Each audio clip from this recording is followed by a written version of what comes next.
guys, Assalamualaikum. Welcome back to my YouTube channel. Hai korang. Hari ni aku nak cerita hantu lagi. Korang, hari ni last cerita hantu. Korang, hari ni aku nak cerita hantu pasal apa tau?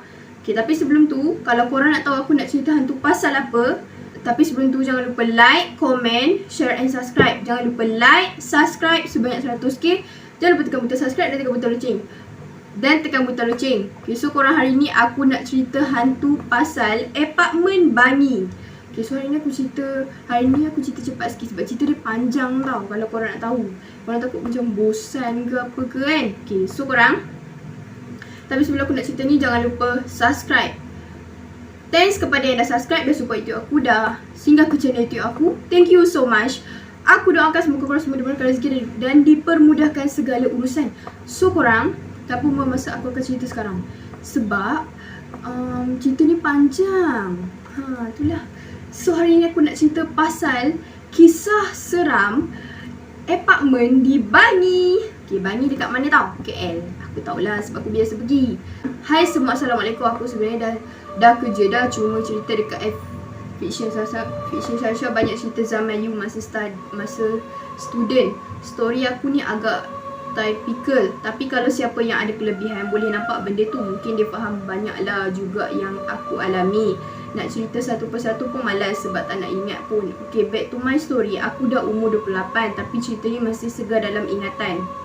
Dia kata dia dah umur 28 tapi cerita ni masih segar dalam ingatan.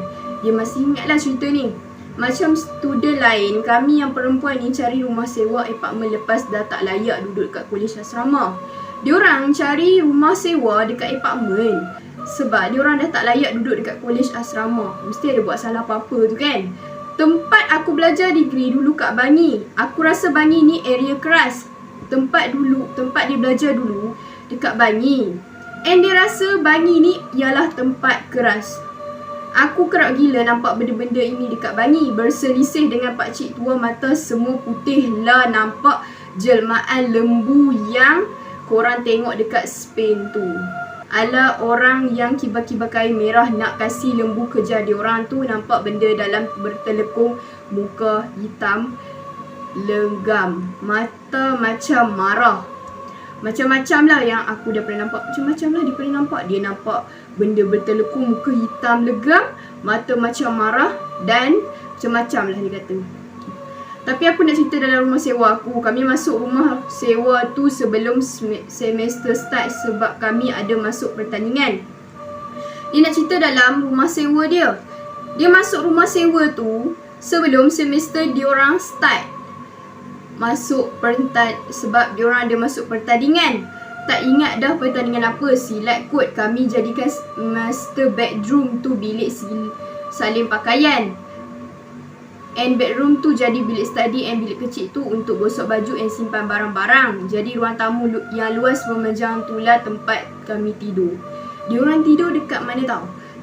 Dekat ruang tamu. Patutnya diorang tidur dalam bilik, bukan tidur kat ruang tamu. Kisah pertama, masa masuk rumah tu, aku dah perasaan ada lembaga hitam besar dalam bilik master bedroom tu. Masa dia masuk dalam rumah tu, dia ada perasaan lembaga hitam besar dalam bilik master bedroom. Tapi aku buat bodoh je sebab kebanyakan benda-benda ni nak singgah je aku. Jadi aku tak hirau sangat. Satu malam tu kami tengah tidur beramai-ramai macam biasa dekat ruang tamu. Aku terjaga sebab dengar bunyi tapak kaki. Satu malam tu diorang tidur beramai-ramai dekat ruang tamu lah. Dan dia terjaga sebab dia terdengar bunyi tapak kaki.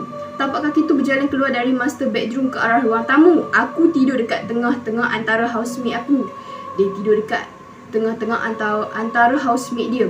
Dia berjalan-jalan ke arah aku, kemudian ke kiri dan ke kanan ruang tamu dan patah balik ke arah aku. Benda-benda ini tahu kalau kita tersedak atau kita boleh nampak diorang. Benda common aku buat. Aku baca apa yang patut dan gagahkan juga kejut kawan sebelah aku dengan mata terpejam. Dengan harapan biar kawan aku terjaga dulu buka mata, baru aku confident nak buka mata juga. Aku gelarkan dia Laili je lah. Laili pun terjaga. Lepas aku dah gegar, aku minta tolong dia pasal ayat Al-Quran kat handphone dia siang tu. Bila diorang tanya, aku tak cerita tak nak takutkan diorang. Dia minta handphone dia. Dia minta handphone kawan dia untuk buka ayat Al-Quran. Bila waktu siang dia orang tanya aku tak cerita, tak nak takutkan dia orang. Yang ni gangguan yang paling ekstrim kat rumah sewa aku. Kisah yang kedua. Masa tu dah lewat malam, aku kat luar dengan kawan tepat jam 12 malam. Aku dapat call dari housemate aku. Masa tu dah lewat malam. And masa tu dia dekat luar dengan kawan dia. Masa tu dah pukul 12 tepat tengah malam. Dia dapat call dari housemate dia. Dia suruh aku balik cepat sebab Ati dah kena rasuk. Aku pun bergegas balik. Aku bawa sekali kawan lelaki aku tu, mana tahu boleh tolong kami yang perempuan-perempuan. Aku sampai sana, semua housemate aku dah ada kat parking kereta. Aku tengok Ati duduk diam je dalam kereta, muka berkerut macam marah. Aku tanya apa jadi. Dia tengok Ati tu duduk diam je dalam kereta, muka berkerut macam marah. So dia tanyalah apa jadi. Start dengan si Laili. Dia orang tengah lepak-lepak nak tidur kat ruang tamu tu. Kemudian Laili nampak Azah masuk toilet. Tapi Laili cuma nampak Azah dari tepi. Rambut Azah tutup muka bahagian tepi tu. Laili saja panggil Azah. Azah nak pergi mana tu? Azah pun keluar dari bilik study room tu. Nampak pelik kan kalau nama Azah? Aku rasa macam pelik juga. Patutnya nama Izzah pun lagi bagus kan. Nama Azah nampak macam pelik. Ya Laili, kenapa? Sahut Azah yang baru keluar dari study room. Cewah macam tulisan novel pula. Okey, Laili pun terdiam sebab dia nampak dengan mata dia sendiri yang Azah masuk toilet. Laili pun terdiam sebab dia nampak Azah masuk toilet. Time tu lah cermin dalam toilet jatuh pecah, semua terdiam. Time tu cermin toilet dah pecah, semua diam. Tiba-tiba si Ati ni yang dari tengah main handphone gelak kecil sorang-sorang, semua pandang Ati. Dan housemate aku tegur, kenapa kau gelak Ati? Housemate dia tegur lah. Housemate dia kata, kenapa kau gelak Ati? Azah dah rasa tak sedap hati and rumah tu terasa macam bahang panas. Aku maksud bahang panas. Kalau korang tahu boleh komen kat bawah. Diorang semua decide nak keluar sambil call aku. Diorang dah perasan Ati ni dah jadi orang lain. Diorang bawa Ati keluar. Ati pula tanya. Ati tanya pula, kita nak pergi mana ni? Berkali-kali Ati tanya. Kaki Ati melangkah keluar je dari pintu rumah sewa kami. Ati pengsan. Housemate aku yang lain cuba bawa Ati turun ke parking dari tingkat 5 rumah kami. Tak ada lift, tangga je ada. Kebetulan rumah kami sebelah tangga. Ati yang badan kecil molek tu nak angkat dia seorang terasa sangatlah berat. Sampai 2-3 orang kena tolong pimpin turun bawah. Bila aku dah sampai parking rumah sewa, kami semua tunggu pakcik si Laili ni.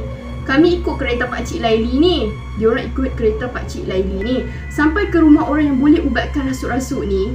Nasib baik Ati mengganas. Dia senyap je, tapi masa dalam perjalanan aku rasa Ati resah sebab mungkin bukan tempat atau kawasan dia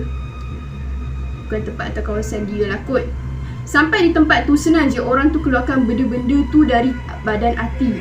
Sampai je tempat tu, orang tu keluarkan macam benda-benda lah dalam badan Ati. Kata orang tu benda tu ada dalam kereta kami pula. Orang tu kata benda tu ada dalam kereta diorang. Dia pun tolonglah halau benda tu. Ceritanya benda tu adalah betina cuma lalu nak menumpang saja di rumah. Tapi ni bukanlah benda yang kacau aku dengan tapak kaki tu. Orang tu pun tahu yang aku boleh nampak. Katanya benda yang kacau aku tu duduk dekat belakang pintu master bedroom. Yang kacau dia tu duduk dekat belakang pintu master bedroom. Lembaga hitam besar. Aku cakap betul kata pakcik tu pula. Betul tu, suka kat aku. Dia tak sabar excited tunggu aku balik dari kelas. Ada peminat lah pula. Macam pesaikon seram pakcik tu pun tolong kami pagarkan rumah. And sejak dari tu dah tak ada gangguan. Ati pun dah okey macam biasa. Sejak dari tu gangguan pun dah tak ada. And Ati pun dah okey lah. Tak ada cerita seram sangat. Dah banyak aku alami. Dah banyak membuatkan aku jadi lengan. Kehadiran aku gangguan mereka. Cuma aku perasan semakin aku dekatkan diri dengan Allah, semakin kuat gangguan. Semakin kerap aku boleh nampak. Tapi itu cuma trik nak menyesatkan umat Islam. Aku pun bukannya alim mana. Banyak lagi yang aku tak tahu pasal agama aku sendiri. Sama-samalah kita perbaiki diri. Kalau ada masa, nanti aku cerita yang lain. Aku pun seram juga nak tulis karangan ni dalam bilik hotel sorang-sorang. Kerja aku banyak jadi tak selalu tengok social media ni. Sebelum tidur je lah aku scroll sekejap sampailah mengantuk. Itu sahaja cerita dia. Korang, sampai sini saja cerita dia. So kalau korang faham cerita dia, korang boleh komen kat bawah. Yang tak faham pun boleh komen kat bawah. Okey, tapi sebelum tu, yang tinggal di Bangi sila komen di bawah. Yang tengah tengok YouTube aku ni, and korang tinggal di Bangi, sila komen di bawah. Kalau korang pernah pergi Bangi, sila komen di bawah. Pergi bercuti di Bangi ke, pergi hotel Bangi ke, apartmen Bangi ke, sila komen di bawah. Tapi kalau pergi apartmen Bangi, sila komen di bawah. Perlu komen di bawah sebab aku pun nak tahulah kan. Okay, so korang, sampai sini saja video baru aku. Kalau rumah korang kat Bangi pun komen kat bawah. Sampai sini saja video baru aku. So jangan lupa like, comment, share and subscribe. So korang bye. See you next time video. Esok tiada cerita hantu. So bye korang. Jangan lupa tengok video baru untuk esok.